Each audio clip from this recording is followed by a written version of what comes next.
یہ ویڈیو میری زندگی کی سب سے اہم ویڈیو ہے۔ اس وقت دنیا بھر میں پورے مسلمز کی جو کل پاپولیشن ہے 1.9 بلین ہے، لیکن کیا آپ جانتے ہیں کہ اس سب کی شروعات کیسے ہوئی؟ وہ کون سی جگہ تھی جہاں سے حضور صلی اللہ علیہ وآلہ وسلم پر وحی کا نزول کا سلسلہ شروع ہوا؟ جی ہاں، یہ جگہ تھی غار حرا، وہ غار جہاں حضرت محمد صلی اللہ علیہ وآلہ وسلم ہمارے پیارے نبی پر وحی نازل ہوئی، اور اسی طرح قرآن پاک کا نزول بھی شروع ہوا۔ اس واقعے کو آج کی ویڈیو میں ہم آپ کے ساتھ شیئر کریں گے، اور یہ بھی بات کریں گے اس پر کہ غار حرا کی اسلامی تاریخ میں کتنی زیادہ امپورٹنس ہے۔ میں ہوں شان حیدر۔ غار حرا مکہ مکرمہ سے 4 کلومیٹر کے فاصلے پر واقع ایک غار ہے جس پر یہ واقعہ ہوا۔ اس پہاڑ کو جبل نور کہتے ہیں جہاں یہ غار واقع ہے۔ یہ غار اس پہاڑ کی 634 میٹر اونچائی ہائٹ پر ہے۔ اچھا، یہ تو ہو گئی غار کی تفصیل۔ اب چلتے ہیں ہماری اصل سٹوری کی طرف۔ ہمارے پیارے نبی صلی اللہ علیہ وآلہ وسلم نبوت ملنے سے پہلے اکثر غار حرا میں جایا کرتے تھے۔ وہاں جا کر سوچنا، فکر کرنا کیا کرتے تھے، جسے ہم آج کے دور میں میڈیٹیشن بھی کہتے ہیں۔ اللہ سبحانہ وتعالیٰ نے بھی قرآن میں کہا ہے کہ غور و فکر کر تاکہ تمہیں ہدایت ملے، اور کئی راتیں بھی وہ غار حرا میں گزارتے تھے۔ ایک مرتبہ یہ ہوا کہ حضور صلی اللہ علیہ وآلہ وسلم کی عمر 40 سال ہو چکی تھی، تو وہیں پر اللہ سبحانہ وتعالیٰ کی طرف سے فرشتے حضرت جبرائیل علیہ السلام نازل ہوئے اور فرمایا اقرا، مطلب پڑھیے۔ اس پر حضور صلی اللہ علیہ وآلہ وسلم نے جواب دیا کہ میں پڑھا ہوا نہیں ہوں۔ اس پر دوبارہ حضرت جبرائیل علیہ السلام نے فرمایا کہ اقرا، جس پر حضور صلی اللہ علیہ وآلہ وسلم نے دوسری مرتبہ کہا کہ میں پڑھنا نہیں جانتا۔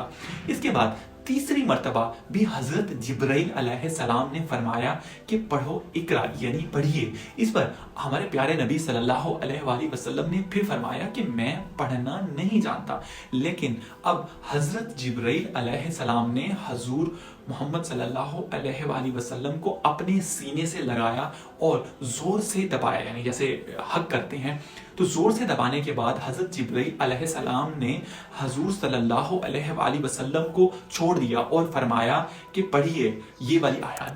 اقرأ باسم ربك الذي خلق خلق الإنسان من علق اقرأ وربك الأكرم الذي علم بالقلم علم الانسان ما لم يعلم۔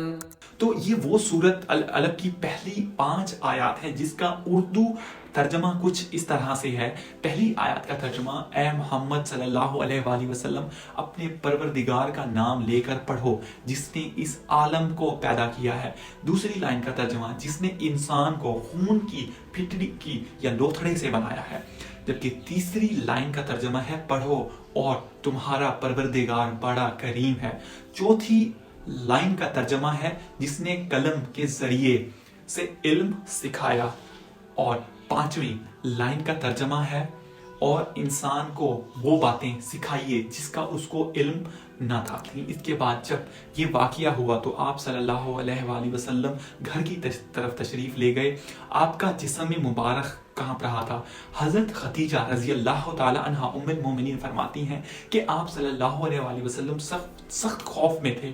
وہ آئے اور حضرت خدیجہ رضی اللہ تعالی عنہ سے فرمایا مجھے چادر اوڑھ دو، جس پر آپ صلی اللہ علیہ وآلہ وسلم چادر اوڑھ کر لیٹ گئے، اور جب آپ صلی اللہ علیہ وآلہ وسلم پر کپاہٹ کم ہوئی تھوڑی، تو اس پر آپ صلی اللہ علیہ وآلہ وسلم نے یہ سارا واقعہ حضرت خدیجہ رضی اللہ تعالی عنہ کو سنایا۔ جب حضرت خدیجہ نے یہ واقعہ سنا تو فرمایا کہ یہ ہرگز کوئی شیطانی کام نہیں ہو سکتا، کیونکہ آپ صلی اللہ علیہ وآلہ وسلم نے ہمیشہ غریبوں کی مدد کی ہے، یتیموں کا ساتھ دیا ہے، تو اللہ سبحانہ وتعالی اپنے پیارے نبی صلی اللہ علیہ وآلہ وسلم کے ساتھ ہرگز ایسا نہیں کریں گے۔ یہ نبوت سے پہلے کی بات ہے۔ اس کے بعد حضرت خدیجہ رضی اللہ تعالی عنہ آپ صلی اللہ علیہ وآلہ وسلم کو اپنے چچا زاد بھائی جن کا نام ورقہ ابن نوفل تھا ان کے پاس لے گئیں۔ یہ اس وقت کے بہت بڑے عالم تھے، ان کو تورات زبانی یاد تھی اور انجیل کی بھی بہت بڑی جو ہے نا بہت زیادہ علم تھا، یعنی ان کو یہودیت سیم ٹائم میں اور نصاریت دونوں مذہبوں کا جو ہے نا مطلب کافی زیادہ علم تھا۔ تو جب حضرت خدیجہ رضی اللہ تعالی عنہا ہمارے پیارے نبی صلی اللہ علیہ وآلہ وسلم کو ان کے پاس لے گئی تو ان کے جو ہے نا بڑھاپے مطلب بہت زیادہ ان کی عمر ہو چکی تھی، اس کی وجہ سے انہیں جو ہے نا مطلب بینائی سے محروم ہو چکے تھے، تو انہوں نے آپ صلی اللہ علیہ وسلم سے سارا واقعہ سنا، کیونکہ وہ تورات و انجیل کا علم رکھتے تھے اور نبی اور حق کی نشانیوں کا بھی مطلب ان کو پتا تھا، پہچانتے تھے کہ وہ کیا نشانیاں ہوں گی جو آخری نبی آئیں گے، تو اسی لیے انہوں نے فوراً فرمایا کہ اللہ کی قسم یہ وہی فرشتہ ہے جو موسیٰ اور عیسیٰ علیہ السلام پر نازل ہوتا تھا، اور قریب آپ کی قوم آپ کے جو ہے نا شہر سے آپ کو نکال دے گی، آپ کے خلاف ہو جائے گی۔ تو اس پر ہمارے پیارے نبی صلی اللہ علیہ وآلہ وسلم بہت زیادہ حیران ہوئے اور پوچھا کہ کیا میری قوم واقعی ہی مجھے شہر سے نکال دے گی؟ تو اس پر جو حضرت خدیجہ کے چچا زاد بھائی ورقہ ابن نوفل نے کہا جی ہاں، وہ آپ کو جو ہے نا آپ کی قوم آپ کے شہر سے آپ کو نکال دے گی، اور جس نے بھی حق کا علم بلند کیا ہے اسے اسی طرح سزا دی گئی ہے۔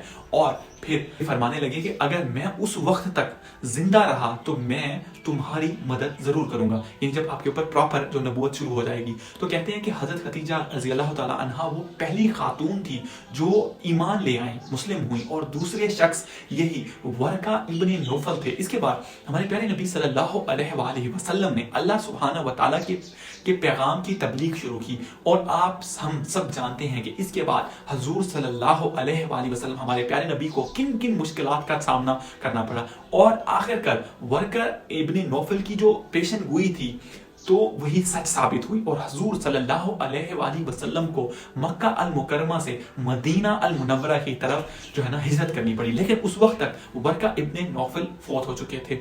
اسی طرح ہمارے اسلام کی شروعات ہوئی، اور شاید یہی وجہ ہے کہ میں آج مسلمان ہوں۔ اور آپ کبھی بھی اگر مکہ المکرمہ تشریف لے جائیں تو اس جگہ پر آپ ضرور وزٹ کیجئے گا، اس غار میں تشریف لے جائیں، اور یہاں آپ اگر ہو سکے تو 2 رکعت نفل بھی ادا کریں۔ اور یہ کبھی مت بھولیں کہ اسلام کہ اگر آج ہم ایک مسلمان ہیں تو اس کی وجہ ہمارے پیارے حضور صلی اللہ علیہ وآلہ وسلم کی انتھک محنت ہے۔